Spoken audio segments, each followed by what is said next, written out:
Hello and welcome to Living English. Today we're looking at introductions and how to express how you're feeling. Yesterday in our drama, Steve convinced a policeman not to fine him for speeding.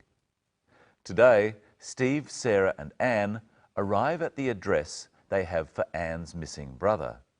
Let's see what happens.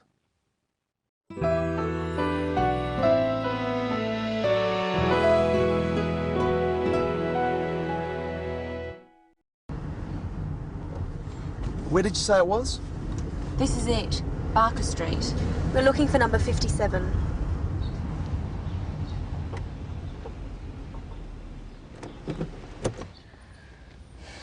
What am I going to say to him? It'll be fine, he's your brother. So, who's going to knock? I guess I will. I'm so nervous. Don't worry, we'll be here.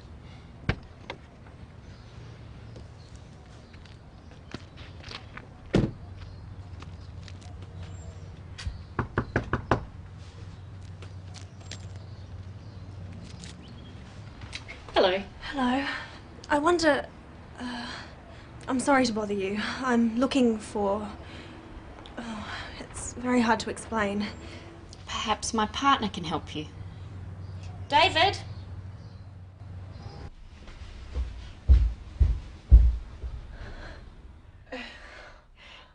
Anne! David! Oh, it's so good to see you.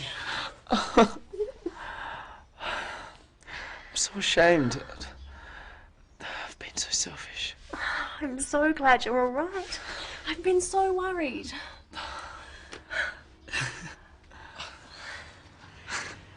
Rose, this is my sister, Anne. Oh, your sister? And this is my girlfriend, Rose.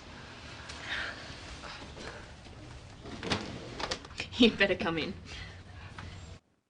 Anne's found him at last.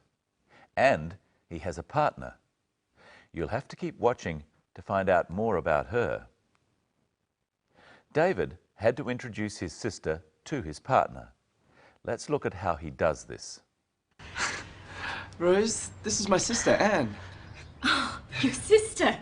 And this is my girlfriend, Rose. It's an unusual situation to be introducing people, but David does it in the usual way. First, he introduces his sister to Rose. Listen. Rose, this is my sister, Anne.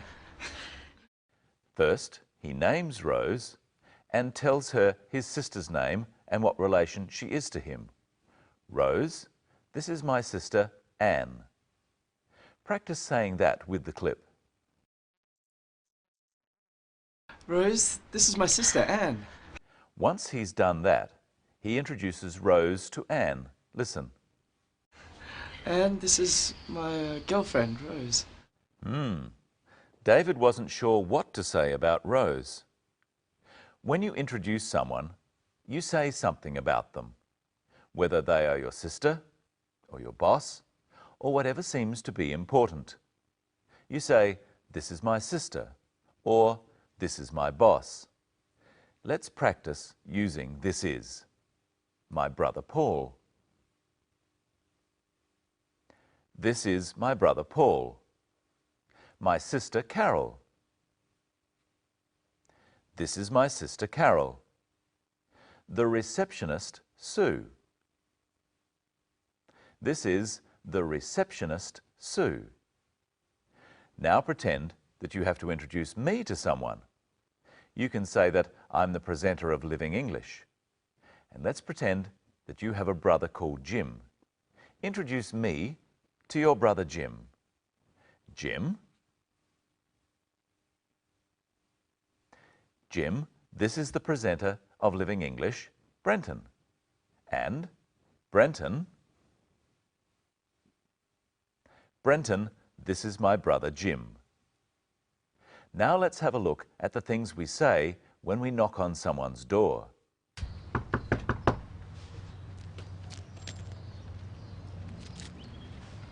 Hello.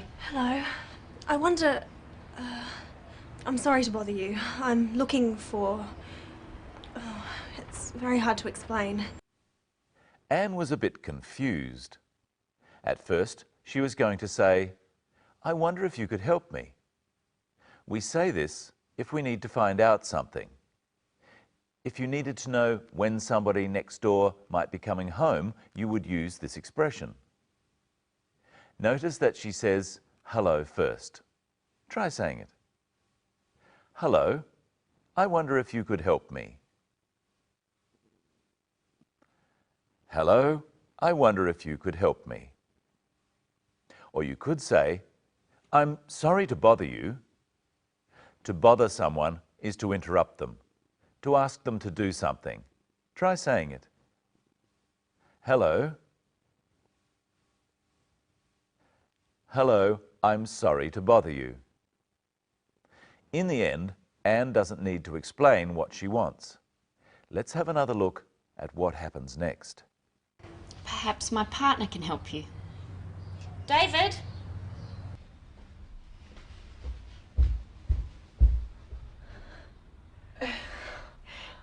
Anne! David! Viewers, this is our other presenter, Michelle. Michelle, these are our viewers. Hello, everyone. Isn't it great that Anne has found David at last? Yes. Let's look at them getting together again. Oh, it's so good to see you.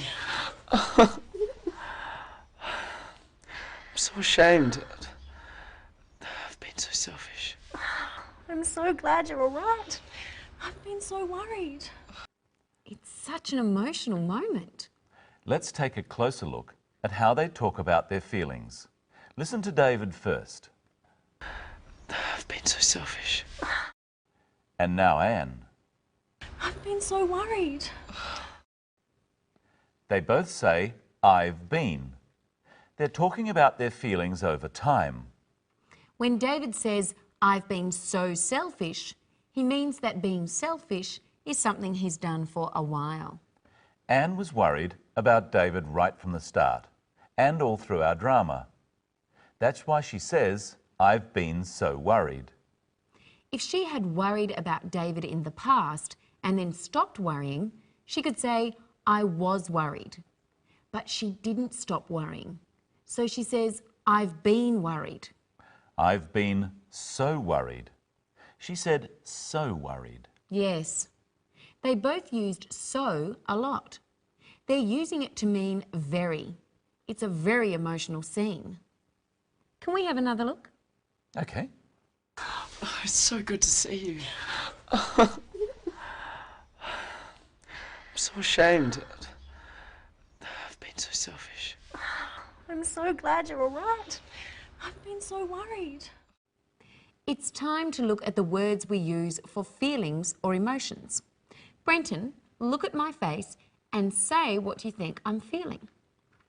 Well, that's easy. You're happy. And this one? You're unhappy or sad. What about this one? Oh, you're angry. I'm glad you're just acting. What about this one? Oh, you look worried. You're anxious. All of those were adjectives, words that described how I felt. These words have noun forms too, the words that say what the feeling is. What's the noun for angry, Brenton? Anger. Anger is the thing you feel. An angry person feels anger. What about happy? Happiness. A happy person feels happiness. And sad? Sadness. A sad person feels sadness. Anxious? Anxiety. An anxious person feels anxiety. Now it's your turn. Which word do you use? Happy or happiness? I've been so happy. Sad or sadness? I see a lot of sadness. Anxious or anxiety? I feel a lot of I feel a lot of anxiety. Anger or angry? Don't get with me. Don't get angry with me. Now, how did Anne say she was feeling before she knocked on the door? Listen. So, who's going to knock? I guess I will. I'm so nervous. So many words to describe the one feeling. Nervous, worried, anxious. Yes. Anne said, "I'm so nervous."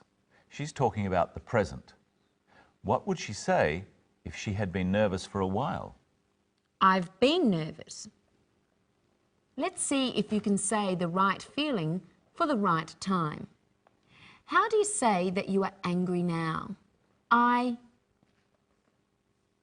angry. How do you say that you are more than just angry now? I'm so angry. What about being sad for some time? I've been sad. Being sad now. I'm sad. You can also say feeling in these sentences. I'm feeling sad, or I've been feeling sad. I wonder how Rose is feeling. Let's look at what she says after David introduces Anne. You'd better come in. What does she mean, you'd better? That's a way of saying the best thing to do is. The best thing to do is to come in. You try some. Finish that essay. You'd better finish that essay. Feed the cat. You'd better feed the cat. Get up and go to work. You'd better get up and go to work.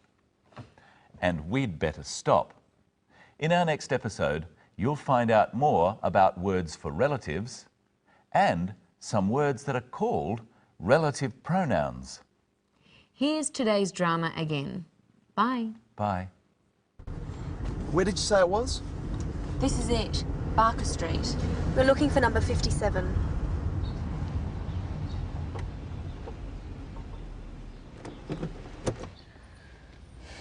What am I going to say to him? It'll be fine, he's your brother. So, who's going to knock? I guess I will. I'm so nervous. Don't worry, we'll be here.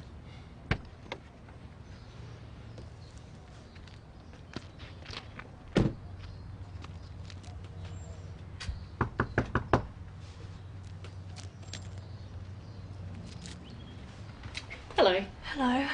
I wonder... I'm sorry to bother you. I'm looking for... Oh, it's very hard to explain.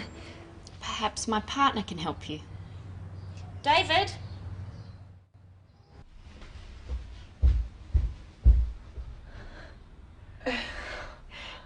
Anne! David! Oh, it's so good to see you. I'm so ashamed. I've been so selfish. I'm so glad you're all right.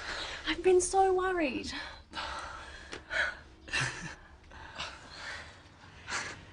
Rose, this is my sister, Anne. Your sister? And this is my girlfriend, Rose. You'd better come in.